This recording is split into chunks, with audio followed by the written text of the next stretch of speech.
Muy buenas, bienvenidos un día más a vuestra casa, a vuestro salón, a vuestro punto de encuentro Nexo TV. Hoy tengo un tema muy distinto al que suele tener Punto de Encuentro. Ya sabéis que traemos personas de todos los ámbitos sociales, todas las semanas, políticos, empresarios, cantantes y hoy evidentemente cultura de la mano de ¿presentamos ya o no presentamos? Sí. Muy buenos, Rubén. Hola, muy buenas, Julio, ¿qué tal? Bienvenido. Encantado de estar aquí. A tu casa. Rubén es una persona que conozco desde hace muchísimos años, ¿verdad? Conozco a sus padres, conozco a él. Y bueno, yo sé, intuyo, mi piel me lo dice, que esta entrevista el día de mañana la sacarán porque va a triunfar como escritor. Lo tengo clarísimo. Rubén, 33 años, nacido en la residencia de Cantabria, de Astillero, inquieto en su niñez, adolescencia, tímido pero inquieto, y a los 6 años, no vamos a decir a los 6 años, en sexto curso puede ser, con Fernando, ¿no? ¿Tu profesor? Sí. La Ilíada despertó en ti, ¿qué despertó? Sí, bueno, como dices, en sexto curso yo tuve un profesor. Te quería poner a 6 años, ¿eh? Un profesor la verdad es que fue un gran profesor y en aquella época se organizaba por la Semana Cultural, se trabajaba la Ilíada. La Ilíada en sí, para mí, fue un descubrimiento porque el profesor supo adaptarnos la historia a los alumnos de aquella edad. Y ese trato de la epicidad, de la heroica, del héroe, del antihéroe, a mí siempre desde pequeño me ha llamado mucho la atención. La Ilíada, como te digo, trata un montón de emociones, de sentimientos, no solo de héroes, de dioses y de una guerra. Va de la avaricia, va del egoísmo, de la belleza, de la ira. Sobre todo trata muchísimo la ira y el descontrol que en ella produce. Y que hay actualmente hoy. Sí, y a mí me cautivó, ¿no? Y creo que tanto la Ilíada como la Odisea son las bases de la literatura que luego ha inundado todas las culturas y sobre todo más concretamente lo que yo me he centrado, que es pues un poco la literatura europea y luego a posteriori que se amplificó, ¿no?, al mestizaje castellano-americano. Y eso fue los comienzos, sí. Niño inquieto, pero muy bueno, como me ha dicho tu madre. Estaba casi investigando. Y no te he dicho nada, pero ya, claro, como tengo la información de primera mano, pues llamo a la señora Paqui, digo, Paqui, pásame un poco de información del niño. Y tal, está duchándose. Ahora te hablo rápido, ¿ves? De lo que te estoy descubriendo. Sí. Ese niño de quinto curso, de sexto curso, acabas de describir a Fernando, pero cuando has crecido un poco más en tu adolescencia, ¿seguías sintiendo o qué sentía ese niño o ese adolescente por dentro para decir, quiero enfocar esto? O ¿qué es lo que pasó en tu cabeza? Creo que en el tema literario hay 2 puntos clave en mi vida, 3. Uno es, como te cuento, el descubrimiento de la Ilíada. Otro es que durante la ESO tuve grandes profesoras de lengua que consiguieron adaptar la literatura a los alumnos, creo que es algo muy importante, y poco a poco nos fueron metiendo libros adaptados, como puede ser El Lazarillo de Tormes, El Cantar del Mío Cid, los grandes clásicos, que a mí me cautivaron, porque al final son libros que son obras maestras que te cautivan, da igual cuando los leas. Pero que es cierto que si no eliges bien una edición o no eliges bien un ejemplar para una edad, te pueden desilusionar o se te pueden hacer inatragantables, ¿no? Al final, si tú le pones la Celestina a niños de 15 años, posiblemente les parezca una mierda. Es atragante. Entonces, bueno, eso fue un punto. Y luego en cuarto curso yo tuve una profesora de lengua que a mí me enseñó a valorar y a enamorarme de la poesía. Quedé primero en el campeonato de poesía ese año, que me obligaron a hacer una poesía prácticamente porque me castigaron. Lo tenía también. Y ahí, bueno, pues ahí descubrí a Bécquer, a Machado, pero los descubrí no por la que me obligaran a leerlos, sino porque pues en una clase leímos un poema de Bécquer y a mí me gustó. Y descubres cómo a través de la poesía se expresan o aprendes a identificar o a expresar ciertas emociones y sentimientos, ¿no? Como puede ser pues, la pasión, el amor, incluso la nostalgia, la melancolía. Sobre todo Becker es una poesía de una pureza poética brutal, que hace muy sencillo cosas muy complicadas, y eso está al alcance de muy poquitos en la historia, ¿no? Que consigan transmitir de una manera tan sencilla algo tan complicado como puede ser la pasión o puede ser el deseo. Entonces a mí Becker me enganchó mucho al principio, mucho, mucho. Y luego la otra parte fue cuando descubrí la fantasía de la mano de Tolkien. Yo vi las películas y luego me enganché a los libros. Porque claro, yo cuando se estrenaron las películas de Señor de los Anillos era en los años 2000. En el 2000 yo tenía 8 años. Claro. Yo hasta los 15... Magia. No Con 8 años se tiene claro, magia en la cabeza. 15 años no empecé a leer El Hobbit y luego El Señor de los Anillos. Y a día de hoy creo, no sé si me habré leído todos los de Tolkien y Christopher Tolkien, que es el hijo, pero si no me los he leído todos me quedarán 2. Y luego, bueno, pues yo creo que esos son los 3 grandes puntos de inflexión. Y a partir de ahí, pues bueno, yo no empecé a escribir, o sea, yo he escrito, pero de una forma personal para mí durante mucho tiempo, y no fue hasta hace año y medio o así que di el paso a autopublicar, y ahora que me voy a enfocar en más lo que es publicar, como te he dicho antes, un poemario de amor y una trilogía de novelas que estoy acabando la segunda y la primera. Pero bueno, vamos a ir primero, sí. Vamos a ir por partes, Cuentos de la luna y el mar. Sí. ¿No? Que es la que presentaste. Sí. El Corte Inglés. Una pregunta te quería hacer yo, que yo creo que todos tenemos esas dudas. Actualmente, ¿qué problemas te has encontrado para poder publicar la novela? ¿Qué puertas se te han abierto? ¿Qué puertas has tenido que estar llamando para que te las abran? Bueno, yo puertas he tocado todas las que hay en Cantabria para presentar los cuentos. Abiertas se me abrieron solo las municipales de Astillero, en las cuales tanto la Biblioteca Municipal de Astillero como el Aula de Cultura de Bodo Guarnizo hice una presentación que quedaron muy bien, la verdad. Luego tú me ayudaste con una breve presentación en tu tienda. Lo que pude. Y luego tuve que gestionar y tirar de unos hilillos y conseguí hacer 2 cuentacuentos en el Corte Inglés, que fueron un poco a medio camino porque no se publicitó mucho, me lo tuve que guisar y comer yo. Por ahí hoy. Pero bueno, todas las demás, desde mandar emails a librerías y que no te conteste ninguna. La empresa de autopublicación con la que yo autopubliqué es Universo de Letras, que es la empresa de autopublicación del Grupo Planeta. Me dijeron que es que directamente no les contestaban porque no me conocían nadie, entonces como eres un autor desconocido, amateur por así decirlo, ni siquiera se dignan en contestarte. Las facilidades son entre 0 y -10. Es cuesta arriba.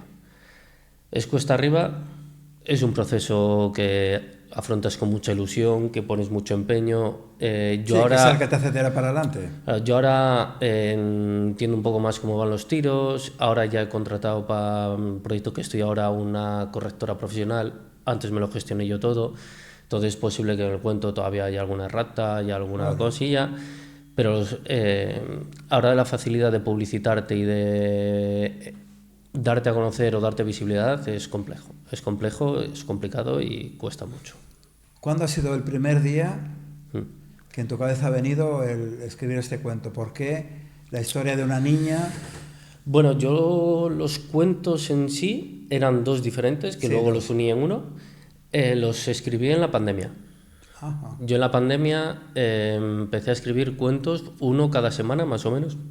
Era lo que tardaba en escribirles. Bueno, en la pandemia yo al final iba a trabajar, volví y estaba encerrado en casa. Tenía tiempo para todo, ¿no? Entonces, bueno, pues a mí siempre me ha gustado. O sea, yo desde pequeño he tenido una gran imaginación y siempre me he montado unas películas en la cabeza impresionantes. Y siempre me daban ganas de, bueno, pues modificar una historia, o esto quedaría mejor así, o qué pasaría. Adaptarla a ti, ¿no? A tu película. Eso es. Adaptarla a tu película. Entonces, bueno, llegó un momento en el que dije, ¿y por qué no cuento yo mi propia historia, no? Desde el primer cuento que yo escribí hasta que lo publiqué, la cosa cambió mucho. Yo los primeros relatos que he escrito, todavía tengo alguno en el ordenador, son puramente narrativos. Pero bueno, el proceso de creación de una historia es muy bonito, absorbente, incluso obsesivo. llega a ser obsesivo. Yo muchos días me tiro pensando en diálogos, en escenas, en descripciones un día entero. ¿No desconectas? No. Hay ratos que sí, hay ratos que no, y hay ratos que vuelvo atrás y hago un capítulo, le borro y lo vuelvo a escribir. Ajá. Y el cuento de la luna y el mar, la niña famosa, ¿no?, que quiere que la ayude para ser libre, ¿cómo surgió esa idea? El cuento de la luna y el mar se compone de dos cuentos diferentes. Uno, el nombre de la luna, y otro, la leyenda de Cúdines. El nombre de la luna es una fábula clásica en realidad. Trata de Gala, que es una niña que vive en una cabaña en mitad del bosque, ¿no?, rodeada de sus amigos animales y sobre todo de su amiga y mentora la luna, ¿no? Es una niña huérfana. La historia se complica o se crea el nudo cuando un rey avaricioso y un tirano pues engaña a Gala, ¿no? Y ahí pues se crea la trama. Digamos que rompe esa armonía. Lo que me hizo a mí darle una vuelta a la historia es cómo cuento yo que el saber o el conocimiento sobre las cosas te da un poder real, ¿no? Pues que no te engañen, que no te manipulen, estas cosas, ¿no? Y luego a la fábula clásica añadirle un aprendizaje claro. Bueno, pues esto trata sobre una forma de pensamiento hindú, creo que era, sobre que el nombre de las cosas te da poder sobre ello, ¿no? Entonces, bueno, pues yo ahí con el nombre de la luna, tienes poder sobre la luna, entonces ahí hilo un poco y complico un poco la trama. Luego también pues es un aprendizaje muy claro sobre la avaricia y la explotación desenfrenada del medio ambiente, ¿no? Como esta avaricia de sistemas, de empresas, de personas... Que sigue tras siglos. Está teniendo unas consecuencias que estamos viendo ahora, ¿no? Que hacen inhabitable ciertas zonas del planeta y que todo va peor, ¿no? Entonces, bueno, pues ese es el aprendizaje o la moraleja de la historia. Por otro lado, luego está la leyenda Cúdines, que es más una historia fantástica, más estilo Allan Poe, quizá podría decirse, más de entretenimiento, aunque es cierto que todas las historias cuentan, critican o tienen un aprendizaje, ¿no? Todas. Si no lo tienen, no es una historia, por definición. La leyenda de Cúdines trata sobre, bueno, pues un animal, un ser mitológico que todos conocemos que son sirenas, un protagonista infantil también que es Gregory, y cómo el desconocimiento de las cosas, volvemos otra vez a ese conocimiento, a ese saber el porqué, ¿no? Cómo ese desconocimiento nos hace odiar lo diferente, o no lo diferente, lo incomprendido, ¿no? Lo que desconocemos, lo que no comprendemos, cómo desafortunadamente nos hace tener una idea preconcebida, una idea distorsionada de la realidad y rechazarlo. Eso es. Rechazarlo. ¿De qué manera tienes alguna manía a la hora de escribir? ¿Tiene que ser de noche? ¿Tiene que ser de día? ¿Puede ser en cualquier momento? Yo ahora mismo estoy con un problema de salud en la cadera y estoy de baja. Entonces intento escribir por las mañanas. No siempre se da, pero si no se me da porque no tengo experiencia en lo que sea, lo que hago es el trabajo de búsqueda y de recopilación de información, que es brutal lo que tienes que recopilar. Y desafortunadamente para mi bienestar de salud, de dormir, los diálogos me suelen venir por las noches. Entonces yo estoy con el móvil en la cama con los ojos como un búho, escribiendo en notas diálogos y luego los paso al día siguiente al ordenador. Hostia, qué complicado. Sí. No, a veces estás conduciendo y te viene y tengo que, cuando recojo a Andrea, tengo que parar y decir, espera un momento, apunto en notas. ¿Y cómo lleva Andrea todo esto? Bueno, de momento bien, sé sincero. Yo creo que bien, de momento. Ella de momento la estoy mirando en las bambalinas y está sonriendo. Vamos bien, ¿no? ¿Vamos bien? Sí. Ella me imagino que estando contigo, pues sí. Una persona sensible, ¿no? Seguro. Sí, seguro. Sí. No, Detrás de una gran mujer hay un gran hombre, detrás de un gran hombre hay una gran mujer. Me ha hecho crecer muchísimo como persona y despertar en mí una parte creativa que tenía un poco adormecida. Mira, me pone los pelos, bueno, no los tengo, pero casi de puta. Joder, qué bonito. Sí. ¿Qué proyectos tienes? Ahora sí, vamos a empezar con proyectos. Bueno, tengo un proyecto aparcado, como te he dicho antes, que es un poemario muy extenso, 37 poemas. en el que hago un recopilatorio, es un viaje a través del amor. Es un amor muy idílico, podríamos decir, es una defensa del amor utópico, ya que, bueno, esta idea a mí me surgió por el momento de vida que yo tenía y porque en esta sociedad en la que premia lo efímero, el deseo ahora, ¿no? el placer inmediato, el ego desmesurado, el egoísmo, lo fácil. Bueno, el amor no es eso. Entonces el amor se construye, se defiende y se crea poco a poco en cada acción, ¿no? Entonces yo quería hacer una defensa de ese amor idílico, dejar un poco al lado las partes negativas o no negativas, pero de confrontación y resaltar solo lo bueno o lo bonito del amor, porque creo que en este momento de sociedad es necesario. Sí. Esto es la esencia de la vida. Eso es. Se ha perdido totalmente. Entonces el poemario está dividido en actos en el que es, bueno, pues la atracción, las emociones básicas que intervienen en el amor, las citas, la seducción, la consolidación del amor, el distanciamiento y por último el encuentro o el final feliz, ¿no?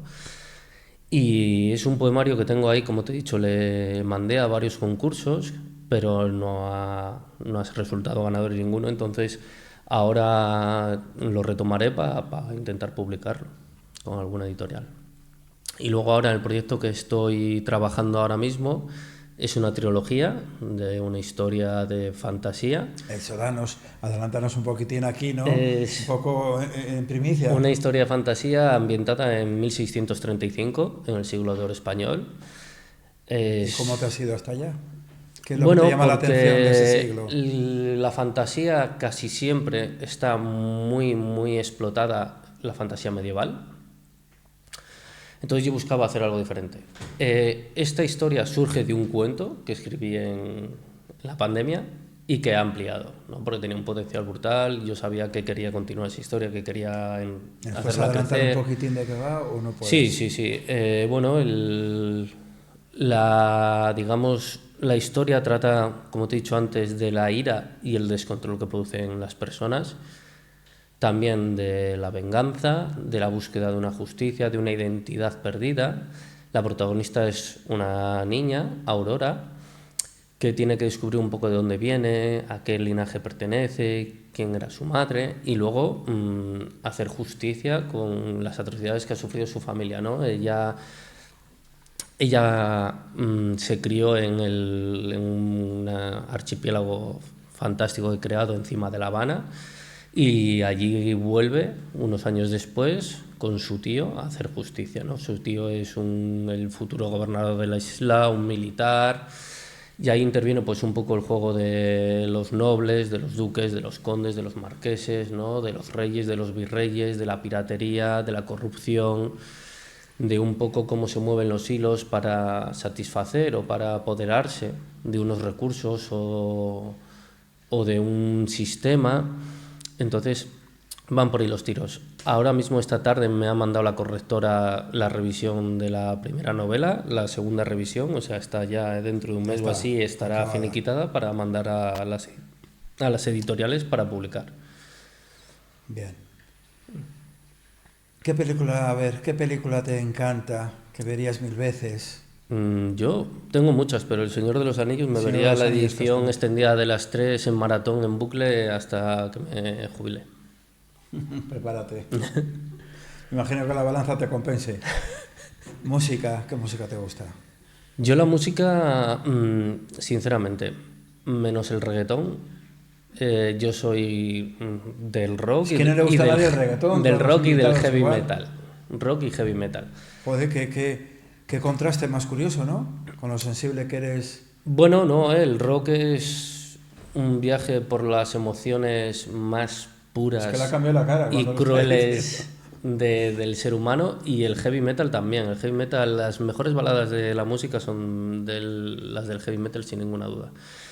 Y el rock, afortunadamente en este país tenemos grandes artistas del rock, como es Fito y Fitipaldis, como es Roba Iniesta, como es Marea, como es Síncope, que han mamado mucho de grandes poetas como Machado, como Manolo Chinato, que influyen muchísimo, y a mí no se me ocurre ningún otro cantante ni compositor más grande que Rob Iniesta del ámbito nacional, ahora mismo. En un futuro me imagino que te gustaría poderte dedicar a escribir. Sí, hombre, es un sueño. Es un sueño, sé que es algo casi utópico, pero es muy complicado, pero es un sueño y un objetivo a conseguir. Si le han dado el planeta a Juan del Val, pues Sí. puede suceder de todo en esta vida. Sí. Porque vamos, tema más surrealista, imposible. ¿O no? Bueno, a ver. Venga, vamos a meter un poco polémica, no vamos a hablar todo. En mi Dispara, opinión, dispara. bueno, el grupo Planeta ha creado el premio Planeta, que es un premio, puede que en sus inicios sí sea un premio a la excelencia literaria, pero muy en sus inicios. Desde hace tiempo es Folclórico y frívolo, ¿cómo lo hacen? es puro marketing, ¿no? Es puro marketing y es una campaña comercial. Ya, pero bueno, a ver. Es que es Vox Populi que ha traído este año una polémica, bueno, ya lo has visto en las redes, bestial. Este año ha sido, el año pasado, la trabaja en periodista. Antena 3, Sí. el año pasado A ver, al final el premio Planeta está siendo un premio al empleado del año del Grupo Planeta. Eso es. La polémica con Juan del Val es que, a ver, sus novelas... no te cortes, no te guardas la lengua que te envenenas. En un gran amplio sector de la literatura se tiene un consenso de que sus novelas... A ver, él dice que él hace una literatura popular, que acerca la literatura a la gente. Acercar la literatura a la gente es algo muy noble y muy bueno, pero hay que hacerlo bien. No es lo mismo acercar la literatura a la gente que sacrificar unos mínimos éticos y estéticos para vender más. Una cosa es culturalizar a la gente y otra cosa es prostituir la literatura. Exacto. Son cosas diferentes.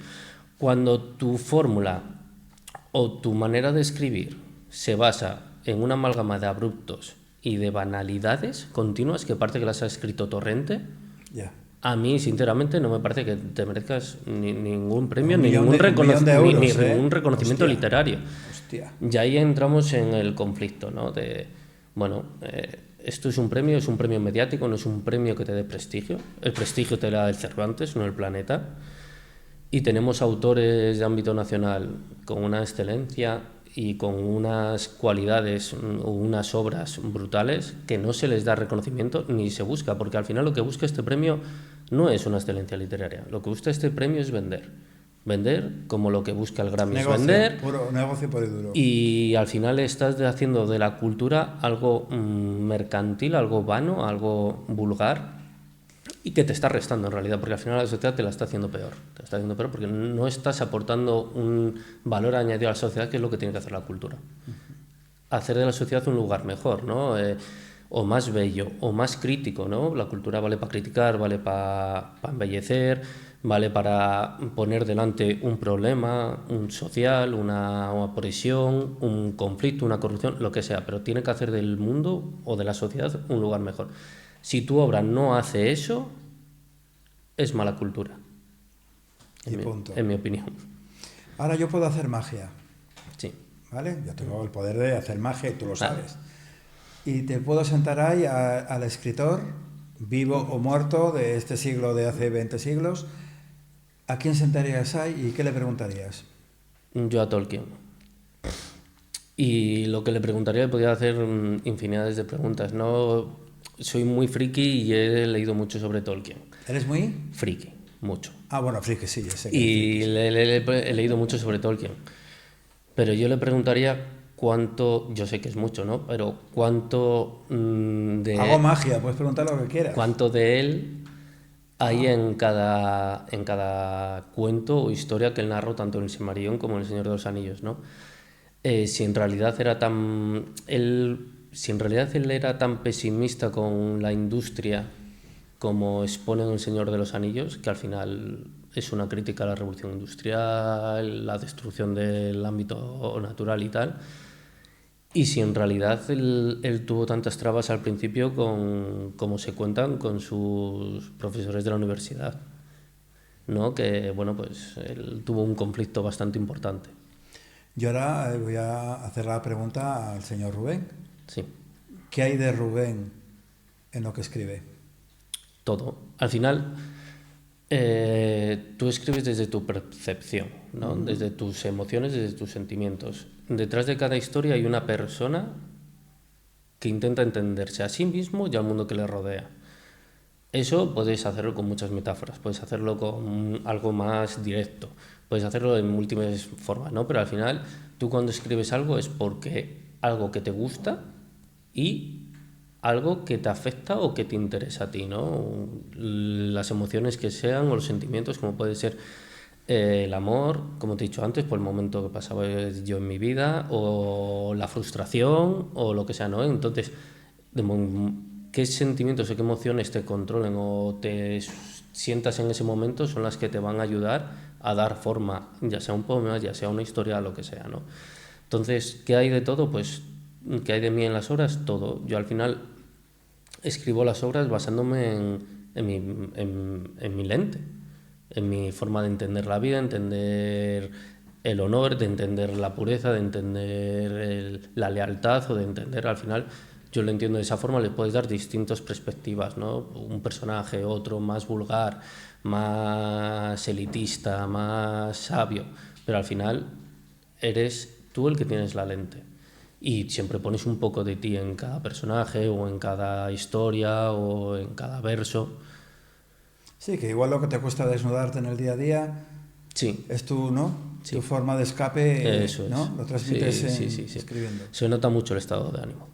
A mí, en mi experiencia, yo noto mucho el estado de ánimo del momento. A mí me han Mucho. dicho que eres bastante tímido, Bueno, introvertido, que hablas con todo el mundo, pero bastante introvertido. sí, hombre, yo no... A ver, es Gente del Remo me lo ha diferente. dicho, que eres una persona maravillosa.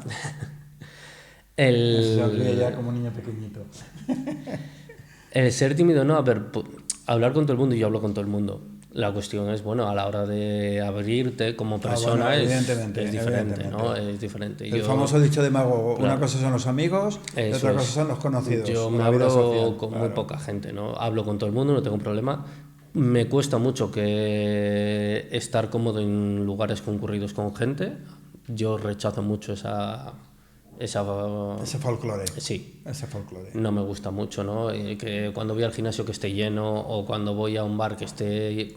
Y cada vez menos, cada vez rechazo más ese tipo de situaciones, cada vez me gustan menos, ¿no? Entonces busco más una soledad acompañado, como puede ser con mi pareja o... No, estaba tosiendo porque tengo catarro, no por ello ni nada. O estar no es por nada, o estar tranquilo en una terraza, ¿no? O bueno, yo siempre he sido una persona con un espacio y con una soledad que me costó mucho tiempo aceptar mi soledad cuando la tuve. Sí, pero es que eso es una forma Sí. de evolución personal. No, sí, pero yo al final conseguí tener una relación sana con la soledad. Yo estaba a gusto conmigo mismo. Pero la gente tiene pánico a la soledad. No Sí. sabe vivir con la soledad. Sí. Lo tengo clarísimo. Sí, la gente sí.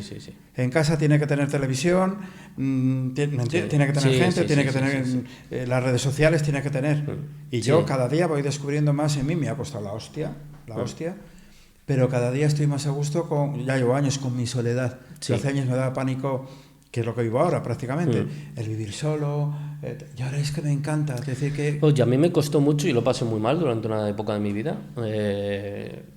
Cerca de la depresión, sino una depresión y una ansiedad bastante potente. No, pero que está muy bien caer en el pozo. Sí, y yo salir caí reforzado, en 2013. Yo además caí... es que hay que hablarlo, ¿verdad? Hay que quitar esos tabús que ya están. No, pero la depresión, que el psicólogo, que el psiquiatra, ¿qué cojones? Es que... No, ya al final el tabú es porque venimos de una sociedad muy cerrada. En realidad, España se abrió hace 40 años, o sea, me refiero... Nos la están cerrando ahora. Sí, entonces... Son cosas que, bueno, eran tabús, pues porque cuando ya se estaba normalizando en otros puntos de Europa o del mundo, aquí estábamos muy cerrados. Pero bueno, yo toqué fondo en 2013, 2014, por ahí, y luego yo ascendí, poco a poco aprendí a caerme bien, ya a sobrellevarme, A quererte. y cuando estaba más a gusto con mi soledad, llegó Andrea, y me dio vuelta a todo. Es guapísima además, muy guapa. Luego igual te sacamos. No, dime que no, qué broma. ¿Te has planteado? Hace poco, unos meses, al principio de verano más o menos, vi un artículo que no había guionistas. para cine, para series, para todo. ¿Te has planteado tú en algún momento hacer algún guión de ello? Y si en un momento yo ahora te digo, Rubén, con el marqués que tenemos aquí de realización, queremos grabar una serie, tú ahora mismo tendrías el poder de decirme, pues me encantaría hacer una serie de esto, de lo otro, de este siglo, a ¿qué ver, es lo que te yo gustaría? no sé cómo se trabajan con guiones. No, a ver, yo vengo de la rama científica, yo vengo de la rama de química, de laboratorio. Esto Se va complicando cada vez más esto, ¿eh? Yo escribo por autoaprendizaje e imitación, ¿no? Yo, como te digo, a mí la literatura que más me gusta es la fantástica y sobre todo la fantástica tirando más a Bueno, pues una serie fantástica. Poética, ¿no? Yo sí que me veo capacitado, me veo con la imaginación suficiente para escribir un guión o un borrador de bueno, estoy escribiendo una novela, me refiero. Sí, una novela, una serie. Entonces, el tema está, yo no sé cómo se hace eso, ni tengo ni idea, pero bueno, todo es investigar, todo es aprender. Como te digo, yo vengo de la rama de química. Yo escribo por imitación, como te decía antes. A mí los autores que más me han gustado en la vida son la fantasía estéticamente bella. Es decir, como te he dicho antes y siento repetirme, Tolkien, las crónicas de Narnia cuando era chiquillo. Qué bonito, ¿eh? Harry Potter, Patrick Rufus, a ver si publica ya el tercero, George R.R. Martin, Brandon Sanderson. Y luego también, bueno, pues leí Gabriel García Márquez y toda la prosa que sea lírica, que sea poética, que sea bella, a mí me atrae. Claro, que tú de todos ellos me imagino que a tu archivo les meterás información y de vez en cuando tiras de ello. Eso es. Tiras de esto, tiras del otro. Eso es. Eso es, al final es un poco, no te iba a decir imitación o memitismo, porque al final pues yo tengo mi forma de ver la vida o de para mí lo que es más bello o lo que no, pero bueno, sí que sigo esa línea. Y me encanta describir, me encanta contextualizarlo todo muy bien, que esté todo hilado, que no quede ningún fleco. Entonces, incluso a alguien que no está acostumbrado a leer este tipo de historias le puede resultar un poco de muchos detalles, ¿no? Pero a mí es lo que me gusta de las historias y lo que me llama. Al final, un buen contexto, como puede ser una pluma en un sitio, una corriente de aire, una chimenea, una taza de café, es lo que te mete dentro de la historia, ¿no? Lo que te hace vivirla, lo que te hace sentirla, ¿no? Que tenga ese vuelo poético, ese vuelo metafórico. Es que habla con magia, es que habla con magia, es que estoy flipando, porque claro, yo le conozco desde hace muchos años, pero conozco a sus padres a él poco, pero me estás despertando a mí es lo que cosas que estaban ya, lo que acabamos de hablar hace un rato, que están perdidas, que ahora estamos todos con redes sociales, con todo frívolo, con series muy macarras, muy de sexo, muy de todo, y claro, me estás transmitiendo realmente a mí como Julio a la esencia real de la vida. Esa es la esencia real de la vida que no se debe perder siglo tras siglo, claro, el amor, la lealtad, la fidelidad. Eso es. Vamos a ver, hay temas que tristemente no se van a pasar nunca de moda, ¿no? O no por tristeza, al final la exploración de las emociones humanas nunca va a caducar. Pero otros, como puede ser Nada de Carmen Laforet, en la que explica con un lirismo brutal la opresión hacia la mujer en la posguerra, la miseria en la posguerra, la miseria de la clase burguesa, que en realidad estaban podridos por dentro y por fuera, esa búsqueda de la identidad, esa búsqueda de tu lugar en el mundo, eso dentro de 150 años se va a seguir leyendo y te vas a seguir encontrando, te vas a seguir teniendo esa empatía y esa identificación con el personaje. Eso, si lo acompañas, como te digo, con un lirismo, con una descripción de una sala, aunque sea una sala llena de humedades, si tú lo describes bien, le das cuerpo, le das contexto, es lo que diferencia de meterte en una historia, vivirla y disfrutarla, a, como te digo, una historia de taberna de bar a las 5 de la mañana. Bueno, como pasa con El Quijote, con muchos libros que son eternos, ¿no? Siglo tras siglo, ahí siguen. Eso es, sí. Pues vamos a ir acabando. Vas a tener siempre, creo que lo sabes perfectamente, vas a tener siempre las puertas de Punto de Encuentro. Y estoy pensando que deberías escribir una serie y la podríamos llamar Punto de Encuentro con Rubén y Cía. Y Cía y Benía, los dos. Lo que necesites, lo sabes. Vale. Y teníamos que programar algo abajo en la tienda, porque aquí, y la sombra mía que tenemos aquí es muy creativo y está todo el día hablándome. Además me encanta, es una persona que conozco también hace poco tiempo, pero me encanta, tiene una creatividad increíble, hay que hacer fiestas para apoyar esto y tal, que digo que de verdad tendríamos que plantearnos hacer con tus libros, no lo sé, pues eso, una quedada con gente. Yo estoy abierto a todo y todo lo que sea, como te he dicho antes, enriquecer la sociedad a base de culturas y de enseñanzas, a mí me parece todo estupendo y más necesario que nunca. Es que estamos necesitados de ello, evidentemente. Sí. Pues bueno, yo con muchísimas ganas de volverte a recibir cuando presentes la trilogía y luego el libro de poemas, lo tenemos todos apuntados, los que estáis ahí, todos los lectores. Aquí tenéis a alguien que tengo clarísimo. Lo tenía clarísimo, pero después de esta entrevista lo tengo más claro todavía. Rubén va a dar mucho que hablar. Esto no ha hecho más que empezar. Esta historia no ha hecho más que empezar.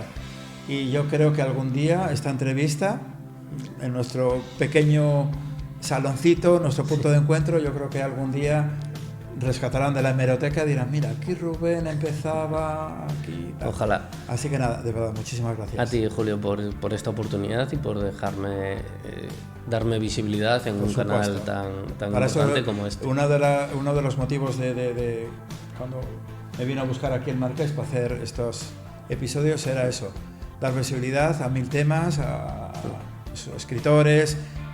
Dentro de unos días viene una cantante, ya hemos tenido a Mary Sánchez, que ha arrasado. Dentro de poco tenemos otra cantante que ya sabéis que va a venir porque ya hemos publicado su visita.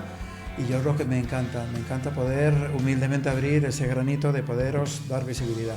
Con lo cual aquí tenéis lo que quieras. Bueno, otra pregunta, antes de cortar, que se lo pregunto a todos tus padres.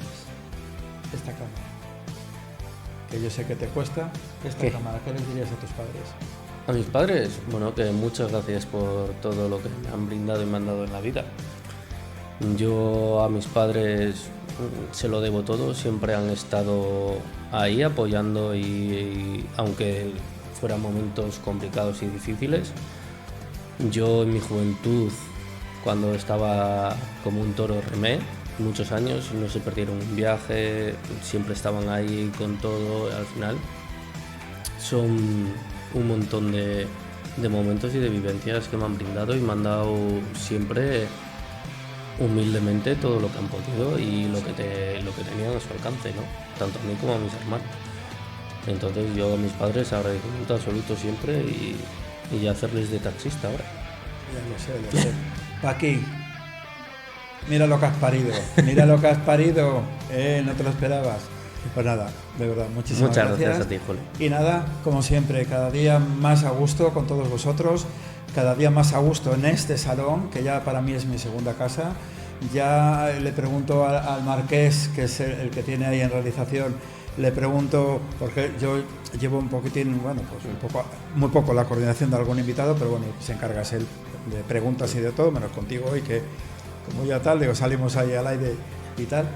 Y con muchas ganas de seguir recibiendo gente y más gente.